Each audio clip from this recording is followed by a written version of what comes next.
How's everybody doing? How you all holding up?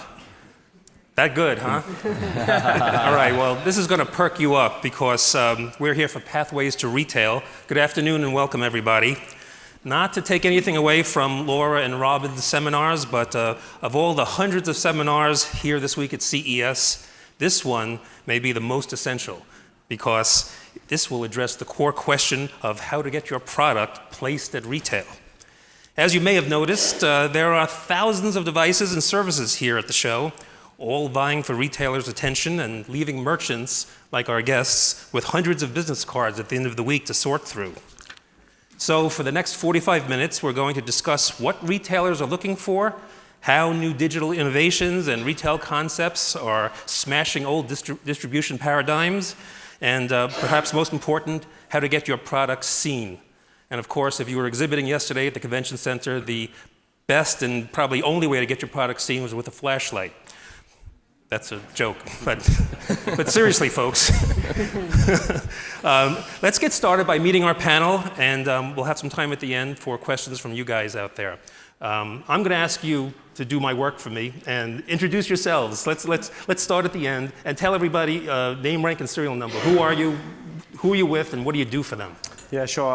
Chad Hetherington, CEO of The Stable. The Stable started 2.5 years ago, originally as a retail, broker, most people would call it. We've kind of evolved that model over the last few years and kind of moved to a cross-platform representation agency. So we help a lot of brands get to retail, and now as kind of retail's changing and evolving, we are kind of working with our brands to kind of open up new doors and new channels for them. Thanks, Chad. Phillip? Hello, everyone. My name is Phillip Raub, and I'm one of the co-founders of a company called Beta. We operate 9 kind of branded retail locations. In addition to that, we also have 70 shop-in-shops inside of Lowe's, focusing on connected home products. And really the premise and the idea about Beta is it's different than kind of traditional retail in that really we started the company to change the experience between makers and really bring the experience of the maker closer to the consumer. And in fact, the way that we treat our business is that we don't make money off of the sale of the products. The makers keep 100% of all proceeds and everything that they sell in our stores, but they subscribe to space and services, and we provide data and analytics based off of kind of shopping behaviors. Okay, thank you. Hi, everybody. I'm Bret Harris, Director of Business Development at Indiegogo, and really excited to be here. I actually didn't even know there was an upstairs in this area, so there you go. First time up here. But we are celebrating 10 years in crowdfunding, so we're super excited. And as part of my job on the business development side is to really help support the entrepreneur from concept to market. So found a lot of success over those 10 years with over $1.5 billion raised for people trying to get their projects or gadgets to market. But they're finding that after they leave us, they have the money, but then they still have a ton of trouble either getting manufacturing, getting into retail, getting shipping and fulfillment. There's still a lot of hurdles that they have to overcome. And as I'm sure probably many of you in here know, that can be quite daunting when you're trying to do everything yourself. So we've been working with companies like Target and Gene, even Beta and The Stable to help provide these services that they need, and one, just educate them and let them know what they don't know and try and get them ahead of the curve so when they do hit their crowdfunding campaign with Indiegogo, they actually have a lot of that in mind, so it's going to help them fulfill and deliver faster and then actually start a business. So super excited to be here. Thanks. Gene, if you can... Great. Hi, everyone. Gene Hahn. I lead our innovation teams at Target. We have teams in Minneapolis, an office in San Francisco that also runs our connected concept store called Target Open House. And we are in our 5th year in our accelerator program in Bangalore, India, and that team reports up to me as well. Thank you. Eva. Hi, I'm Eva Press. I'm with Facebook, and I lead our U.S. consumer packaged goods, retail, government, and healthcare teams. And when you look at that, it sort of doesn't really fit together well. But the way that I think about it is these are all very traditional industries that are being disrupted in major ways. And we are looking at how we can help the players in those industries deal with disruption and win in this new economy. Okay, thank you. My understanding is that most of you, not all, have prepared short presentations that kind of go a little deeper dive into what your businesses are all about or what special projects you're working on now. I would like to start with Gene and Bret. We did have some technical difficulties, but we can maybe pantomime and work out the video that that would have been. But you do have a unique collaboration and a very unique pilot store in San Francisco. Can you talk a little bit about what's going on out there? You want to start? Sure, yeah. So, gosh, maybe it was about 2 years ago now, or maybe even longer. They were opening up their new concept store in San Francisco, which I'm sure I'll let Gene tell you guys about. But, one of the challenges that we have is a lot of the entrepreneurs that come to us, their number one goal is to get into retail, right? They're like, our the big ticket winners if we can get into Target, if we can get into Best Buy. That's ultimately success for them. And it's very, very difficult to do that, especially when you're a very early stage entrepreneur. There's a lot of things that they have no idea how the whole process even works. So, one of the things that even I learned when just in talking with Gene is a lot of times it takes sometimes up to a year to get into major big box retail. And when you do that, you have to be prepared with your marketing, your advertising. You have to have a budget to fund the inventory that's going to be floated for several months at a time. So when Target said that they were opening up this kind of concept store to really help support more innovation, more startups, the terms were a lot different. They had kind of short-term experiential space, so they could actually come in and test out their retail presence without taking as much of the risk and without potentially burning a bridge with a buyer at a Target. It was a kind of music to our ears. So, and they're literally down the street. I think you guys are a block away from us. Yeah. So. Target Open House, we're downtown San Francisco, and the store's right in the middle of downtown. I believe it's 4th Street. It's about 300 square feet, 3,000 square feet. We opened it in 2015, and it really is our effort to get out in Silicon Valley, engage with the startups. There's a belief in this world, in this day and age, a lot of the disruptive technology will come from startups and smaller companies because the barriers to entry have really gone down. You can set up a website, you can get crowdfunding, you can get assistance along the way, and we wanted to really put our effort out there and engage with the entrepreneur community. What's been great for us is that, through the collaboration with Indiegogo, it's really gotten us thinking about how more, can we support the entrepreneurs. And one of the things we heard was, hey, it'd be great to put our product just in your stores to learn more. And that's something that, we made an effort in our second revision of Open House to go ahead and do. So we actually have a space in the back called the Garage. It's 16 slots, and we let startups showcase pre-market product, and they're getting feedback from customers. In some cases, they're allowed to come in and really just do demo days with interacting with everyday people coming off the street. So it's been really successful for us. Now, I just have a follow-up question. In terms of the products you display there and the way they're displayed and merchandised, any of that being spread out to stores around the country? Are you taking any learnings from the prototype? And yeah, there's a couple things that we're learning. So one is just loving to interact with everyday people, everyday consumers, people we call guests, and learning what their reactions and their concerns around some of the products. The store is focused on connected technology, and what we find in that environment is a lot of people are really scared of the technology, or somewhat concerned. Not everyone is as savvy as other participants at CES.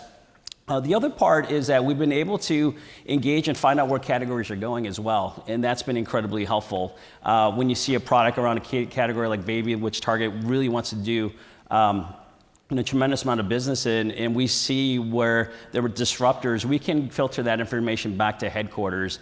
In a lot of cases, we have actually hosted something that's equivalent to our version of a Shark Tank Day called a Discovery Day, and that's been inviting startups to do 20-minute pitches back-to-back to the people that run the P&L, to the decision owners, and that's been a really effective way for us now to engage in startups, learn where the products are going, but also help educate the merchants back in Minneapolis in terms of where the category might be going.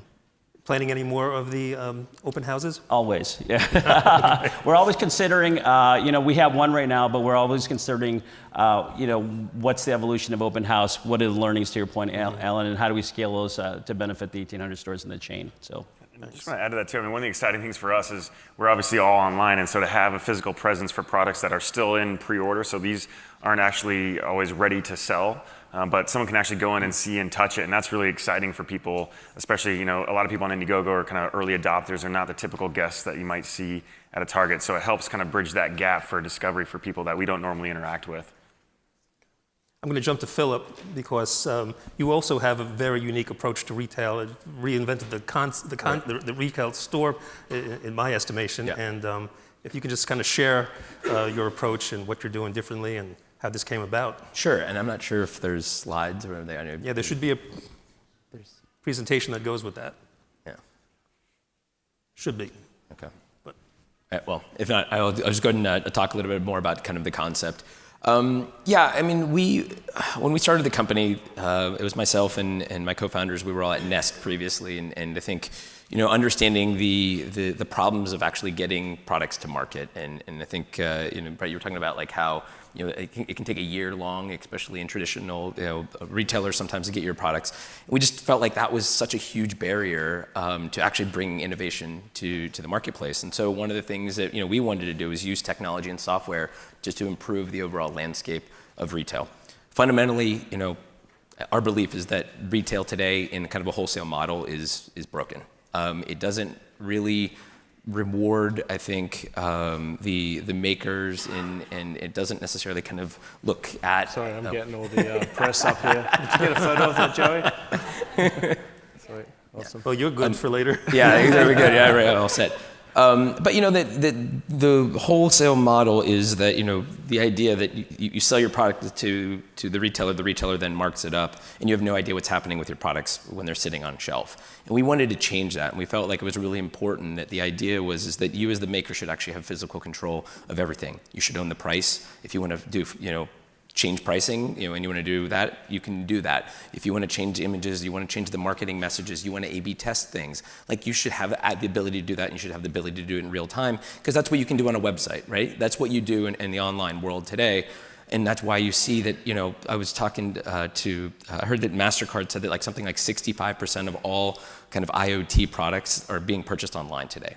But the problem is that people aren't discovering them online. They're still discovering them in physical retail.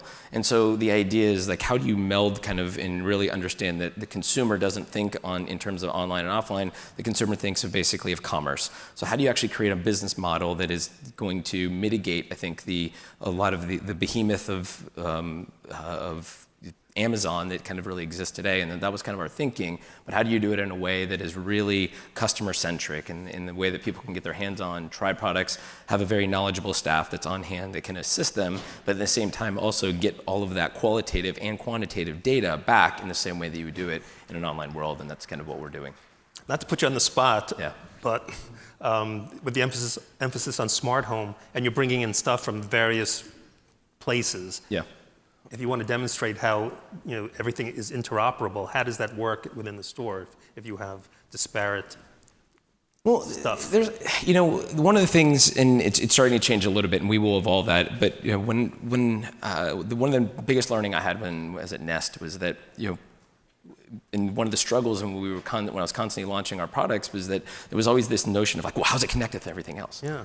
Well, the problem is that the average consumer still is just learning about smart home and connected products. They're not as savvy as the group here. They're not so they can be overwhelmed by an experience if all of a sudden you've never seen a product. So we're finding that most products in our store, people are learning about 70% of the products for the 70 to almost 80% in some cases of products people are seeing for the very first time. So if they don't even know what the product does, all of a sudden trying to talk to them and explain to them that it's connected to like 8 other things that they don't know what they are, it's not the best way to kind of go about it. So we always felt like the individual experience is solved for the use case in the problem. Once somebody then has that product, then they have a propensity to, research shows, buy about 6 to 10 more connected devices once they have that first one. And so that's where, we really look at it and say, like, let's solve that problem first. But, we also understand that, as more people and more connected devices come into the home, then you have to start figuring out how you can kind of tell that story, and that's something we're working on. Is that predominantly the majority of your mix, your product mix, your assortment, smart connected devices, or? Yeah, I mean, that's where we started, and that's kind of where we kind of cut our teeth, but we've expanded beyond that. Our number one selling product is a toothbrush. It's a connected toothbrush. It's a company called Quip, and it's kind of like they're like the Dollar Shave Club of like toothbrushes, and that you like send you a refill. That you change the head on it every quarter. But again, it's not connected. There's nothing connected about it. So like we definitely work. It's more around innovation. It's really being able to bring new and innovative products to market, and less about kind of IoT. Chad, we're going to jump to you because you have a slideshow. This is great. Now, can you put the beta one up there? So, you are a rep firm, but with a twist. What makes you stand out and different and unique? And Yeah, so I've been doing retail for about 11 years now, and I've seen it really shift over the last few years in terms of just kind of what going to market now means. And prior to this, I was over at Quirky running sales there, and it was a lot about just getting product to retail. I think to Bret's point earlier, most entrepreneurs and most founders, when they're starting companies, the holy grail is getting to retail. And I think that goal is still the right one in order to scale. For me, though, now over the last 2 years, what I've seen, and we're focused on is there's so many different channels out there that exist for companies to sell product. And so for me, I think it's all about timing. When's that right time for a startup to actually go into retail? And between that going on, and then also startups and me finding myself having to sell a startup to even want to do retail, because they just hear all these horror stories of failing miserably and getting back returns and product not selling and whatnot. So we take probably now a more deliberate and strategic approach when we're working with our brands. So a startup's coming in and we say, well, we want to get to retail and we want to do that, but have you thought about Amazon? Have you thought about direct to consumer?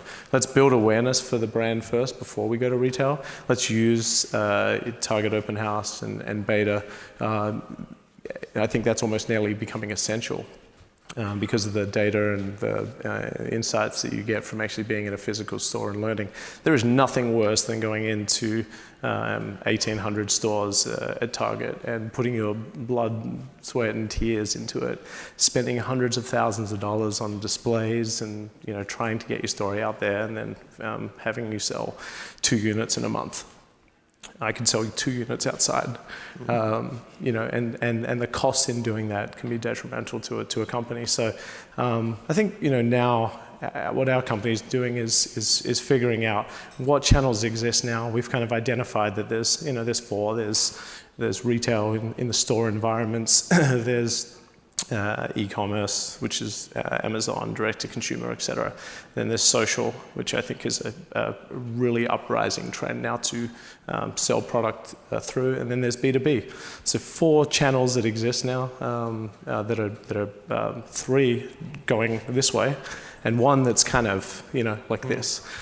So I think going into retail now, we need to make sure that the company is prepared.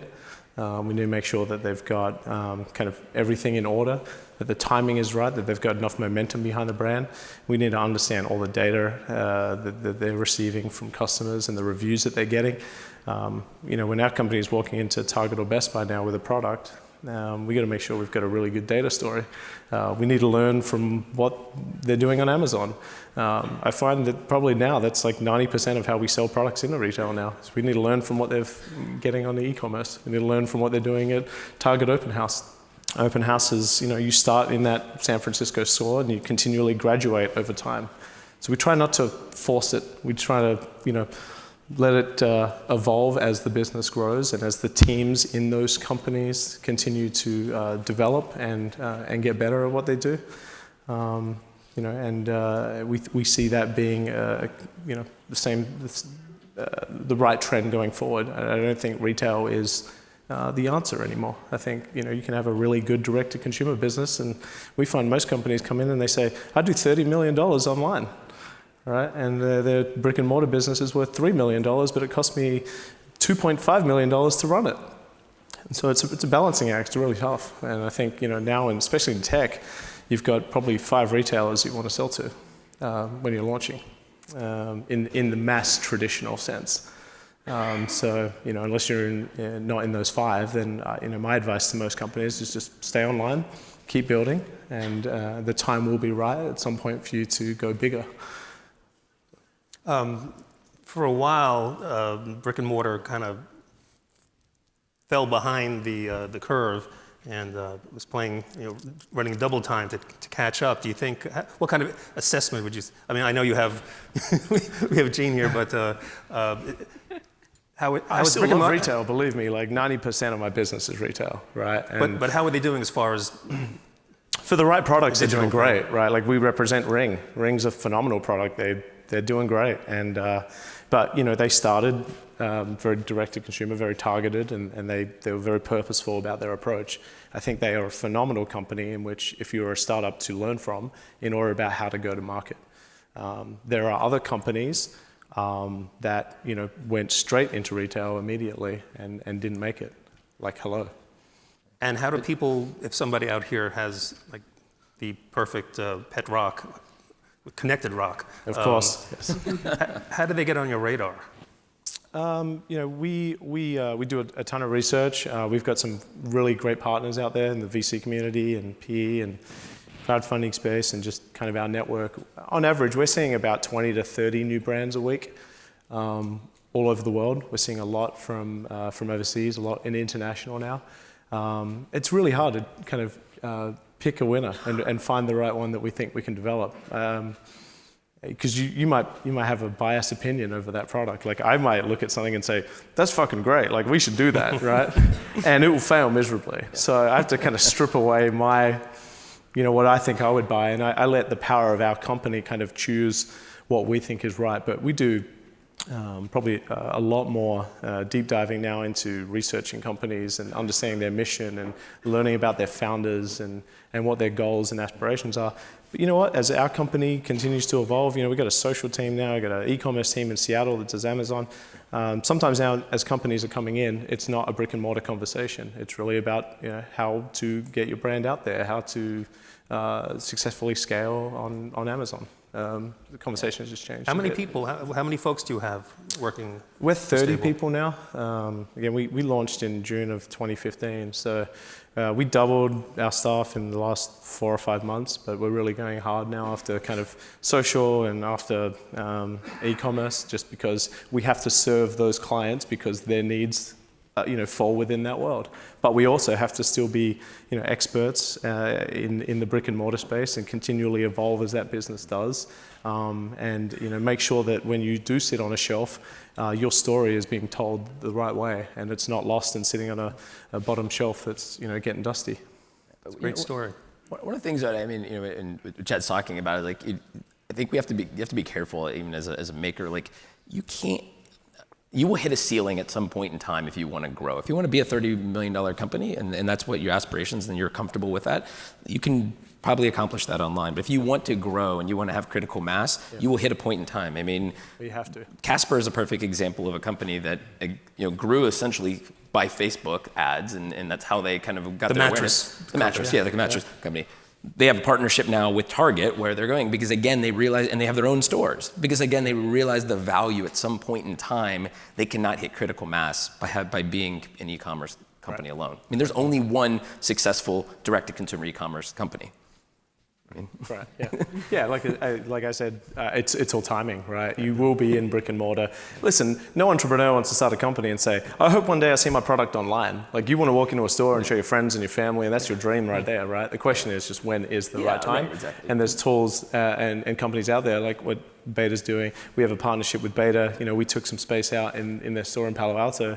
We've had it there for probably 2 years now, I think. Yeah, and we use that just as a platform to get some of our really early stage products in that environment to learn and test, and then walk across the street and go see Gene and the team at Target and Best Buy and whatnot, and use those learnings to help them find ways in which to be successful in those stores. And everybody had a great Christmas, it sounds like, from all the numbers. So it did look good. So I guess this retail apocalypse is fake news. Could be. Yeah. No, it was good. It was Target had good numbers.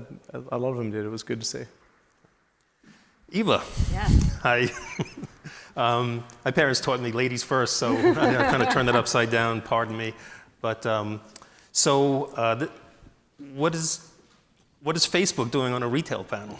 Yeah. Are we in the right place here?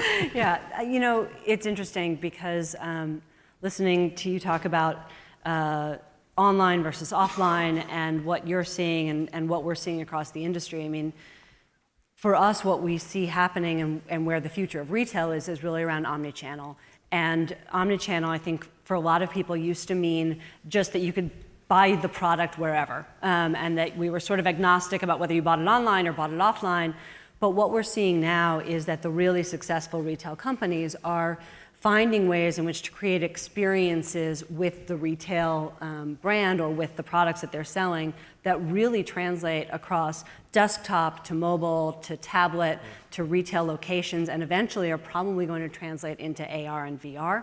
And so while we are seeing that e-commerce is exploding, some estimates were, I think I saw about 17-20% in Q4, 90% of retail sales are still happening offline. So the big question that we're looking at is how do we connect the online and offline experiences?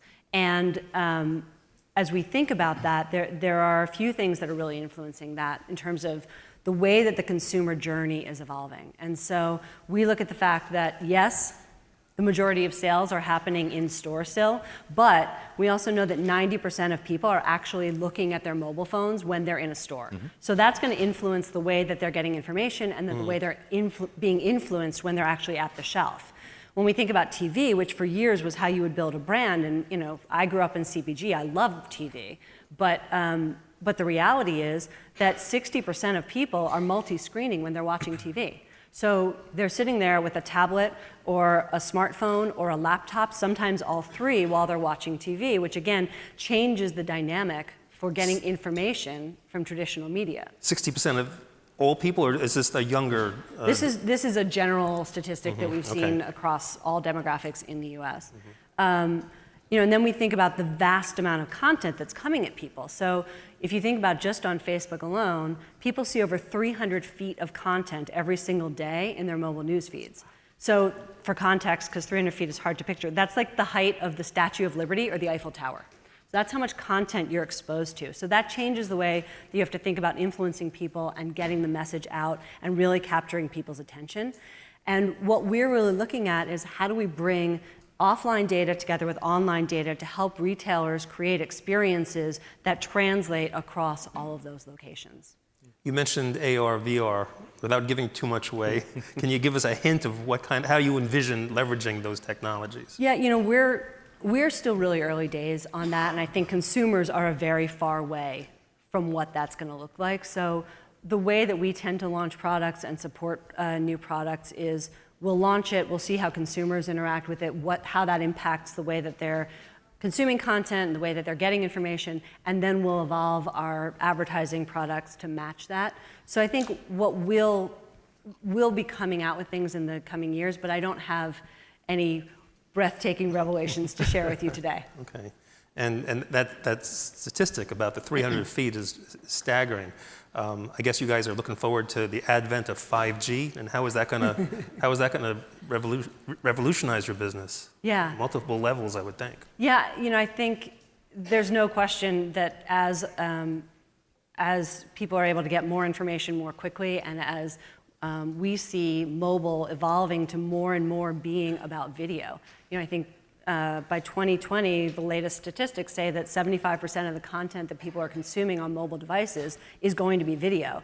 In order for that to be sustainable no matter where you are in the country or in the world, 5G is going to have to be a part of that. And that's going to just enable a much better experience for people when they're discovering new products. Okay.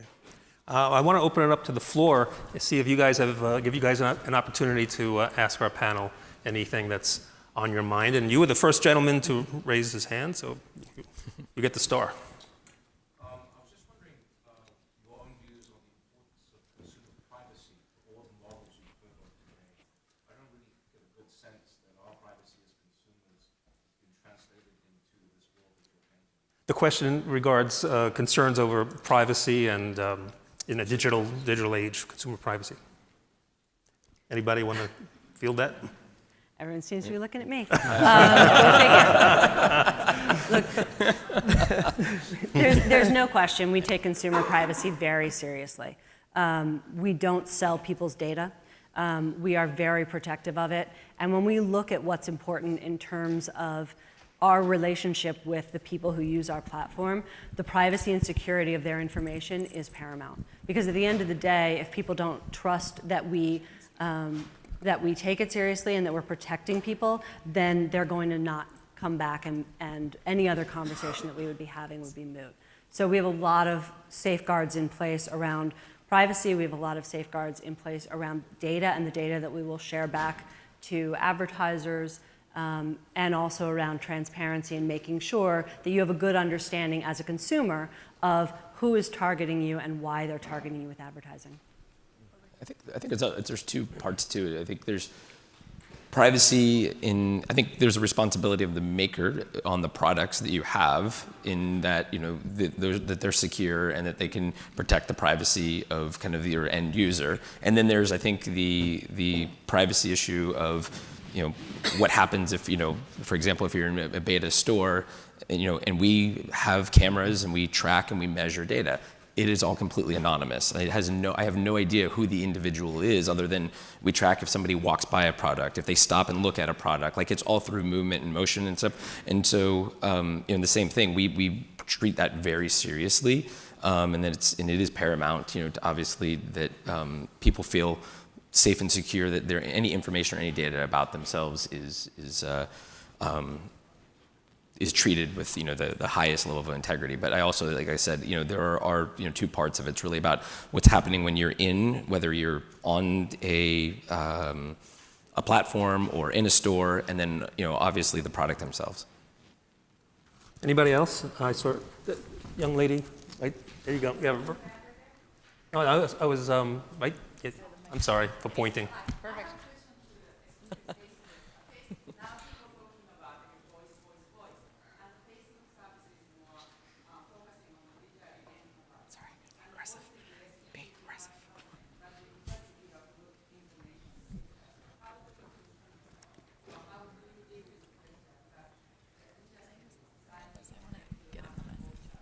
That's a great question regarding voice and how that might be integrated into Facebook or not. Yeah, I think it's something that we're going to have to see how it evolves. Voice is obviously becoming a huge trend. Where that goes and how people want to interact with that when they are using Facebook remains to be seen.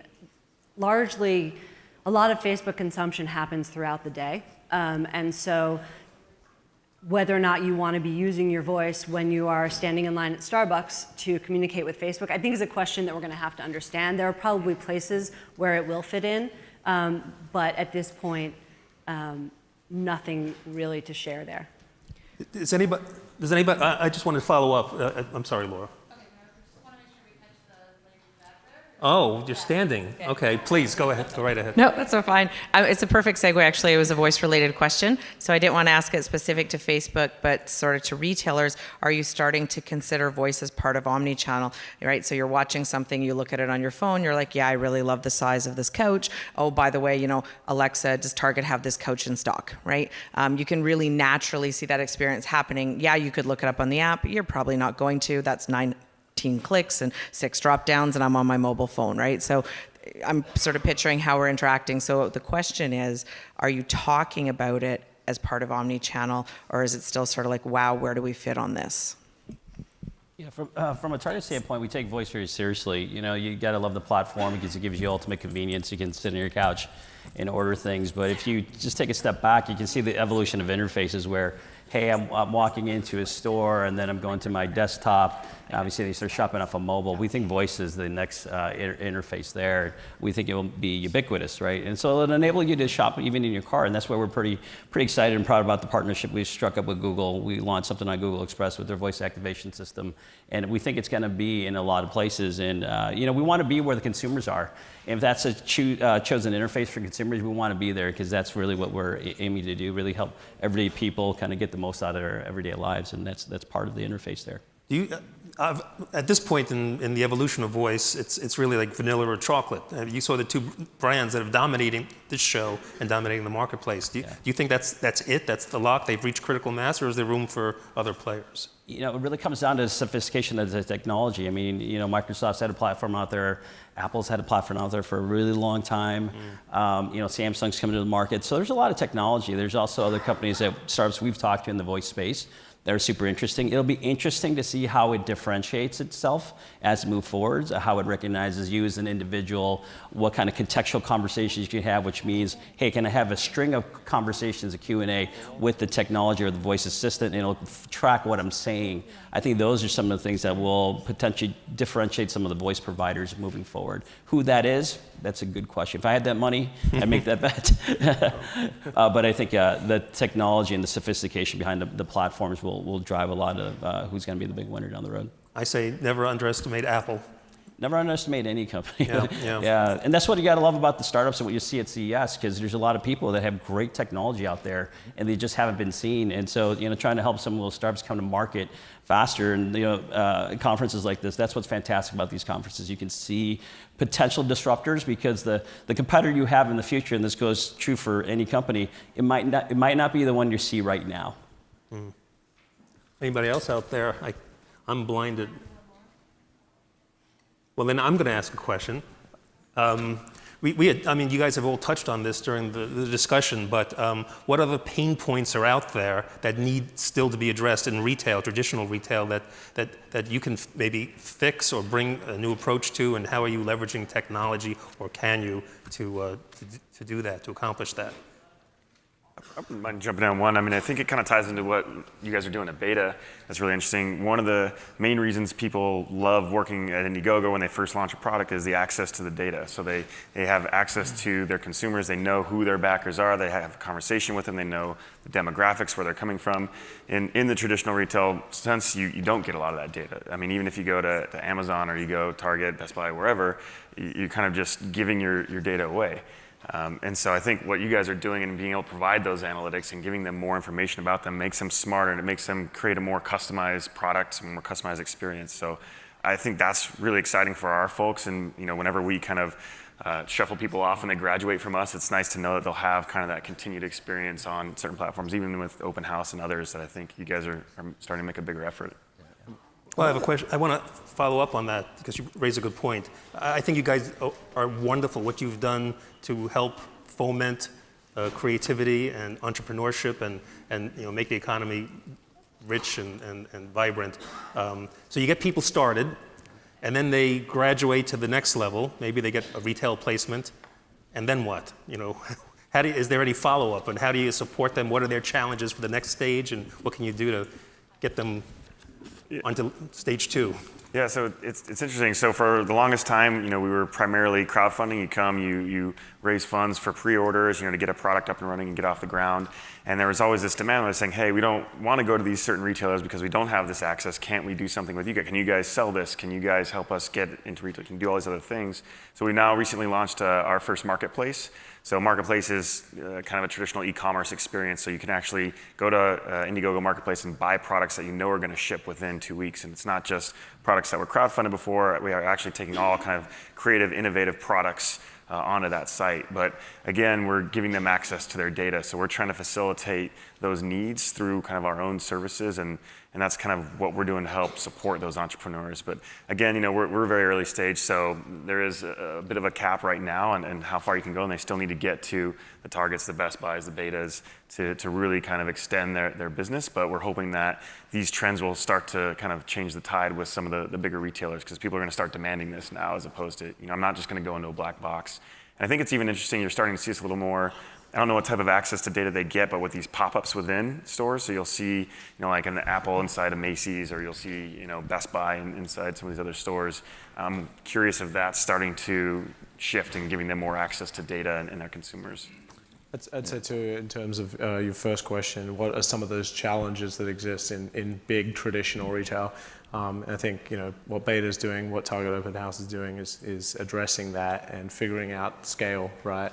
It's education is the key. Right? Like when you take a connected device and show a friend or a family member and talk about what it does, they're instantly hooked. They're going to buy it. Beta does a phenomenal job like onboarding new brands and understanding everything about that product, so that when you're in that store environment, they are experts at that product. And you don't get that everywhere, so that is a challenge. I think something that is retailers are trying to figure out, how do we get more education to the consumers that are walking through the door on what these products can do and how they can help their lives. And then secondly, it's experiences. What a store experience is like. I think Bret just touched on it. These pop-ups that are popping up, what Target's doing with some of their revamped stores to get you to walk into the store because it's a good experience, it's a fun experience. They're pulling down the big tall gondolas to make it a more fun, more inviting a place to shop. So I think some stores need to follow that trend and follow what the Targets and Best Buys of the world are doing in terms of investing in their store experience. And if they don't, I think there will be some trouble. We're almost out of time. I have one last question for everybody. I'm not sure this applies to Facebook because it's a product-related question, but I'm going to put you all on the spot and ask you for your greatest tech success, product-wise, and your biggest flop. Can we can we start with Eugene? We're really, we really get excited about what the guys, people at Tile had done. They came into open house early on, and we're selling the product out of an envelope, but we're able to give them some consults in terms of how to think about their brand and think about the packaging, because it's typically the last thing an entrepreneur will think about. But the first thing the consumer sees, so it's incredibly important from that standpoint. The biggest flop, there's no specific example, but I think we've done a great job engaging with the startups and providing them some really honest feedback early on. I can tell you there's a case where we had an entrepreneur come in with a connected sippy cup, and conceptually it was a great looking product, it was a great team. But at the end, the feedback we gave was, hey, we're not sure people really need this, because there's lines on the side of the cup that just kind of tell you how much you drink at the end. And getting that honest feedback is something that we felt really good about providing before that person spent another $10,000 in another production run and have it sitting on the shelf, and just tolling through the customer service returns, which is often what'll crush a startup. You must have tons of success stories. I mean, it's hard to pick, but I mean, what comes to mind is something you're really proud of? Well, I think the one that comes to mind, and I wouldn't say it's as much as a success in the sense that they didn't raise the most money. I mean, we've had lots of campaigns now that have raised millions of dollars, but Sunny Vu with Misfit. I don't know if you guys, Misfit was a really elegant activity tracker. They launched with us probably 4 or 5 years ago now, and maybe 5 or 6 years ago. And at the time they raised, I believe it was something like $700,000, which was massive at the time. Yeah. But the reason I really love his story is because he came to Indiegogo. He was a serial entrepreneur, was really passionate about it. He launched this product that was just different. No one else was doing it, and he really wanted to bring this to market. After the success on Indiegogo, he then raised a couple rounds of funding, VC funding. Within, I think, 3 years, he ended up selling Misfit to Fossil. And now they're upstairs here in the Venetian. They've got a massive booth, and they're powering all of Fossil's smartwatch activity and design. So for us, it's that full circle story of, we don't want to just be the place where people go to get funding. We want to be the place where you actually start a business and a career. So to me, that's a great story that I always like going back to. In terms of the biggest flop, something you really thought was going to get knocked out of the park. Yeah, look, there's a lot of things I think people don't really understand about. Because people will learn from these mistakes as well. Yeah, so I mean, people think it's a flop if they don't get it on time, if it looks different than what they were promised. And I think the challenge is for us, it's not necessarily a flop if you're late or delayed. I think there's so much that goes into it as an entrepreneur that you can't really understand it unless you're in it. And so people will be delayed, they will come out late. It may look different than what it is, but at the end of the day, you're involved in that process and they're sharing with you those kind of pains and troubles. And so you're kind of brought along in the experience with you. And some people don't get to market, and it's not for a lack of, they're not going to Mexico with your money and running away with everything. They're actually trying to build it. Sometimes they have to go get additional funding because they run out. So there's lots of things that are behind the scenes, but you should get an inside scoop when you're a part of the campaign. Okay.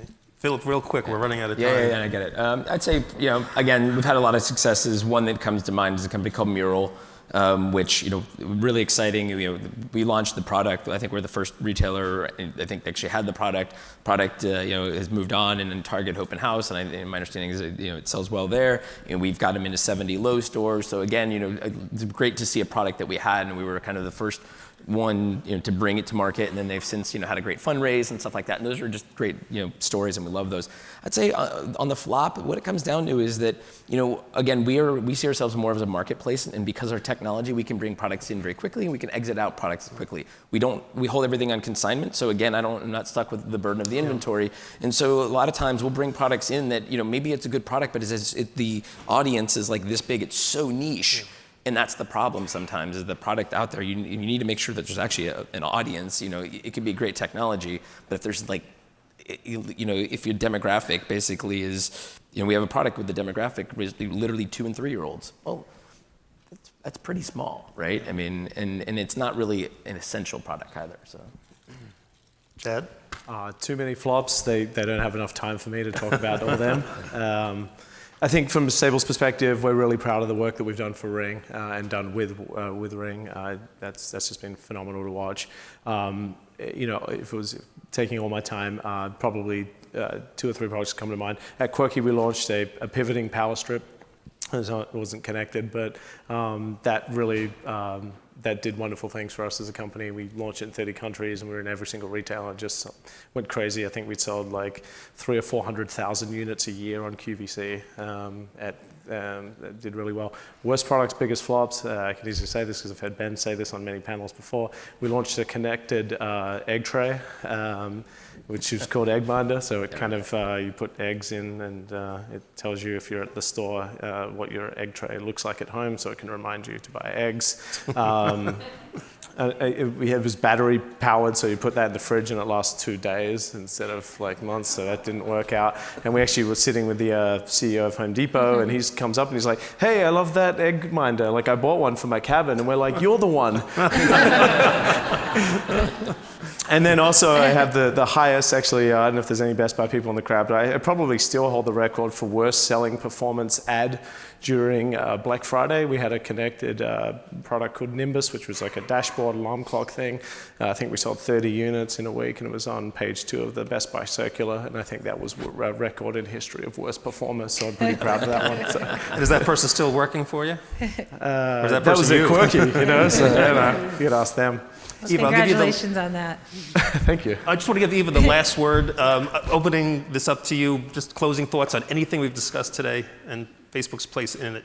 Yeah, well, I was going to talk a little bit about where we've seen both successes and failures. It really comes down to when we do the best job of listening to what consumers want, and from an advertising side, listening to what our partners want, we end up with products that are successful. When we have tried to guess, or when we have gone out with things that we thought people would want but hadn't really understood the dynamics, that's when we've seen more of the flops. And so to the extent that you can get things in the hands of people and watch how they're using them and understand the value of having an egg tray in your refrigerator that tells you when you're at the store, to the extent you can put that in people's homes and really understand, and we have the benefit of 1 billion people on our platforms every day, to really see how that's playing out in real life, and we can do those kinds of tests to understand.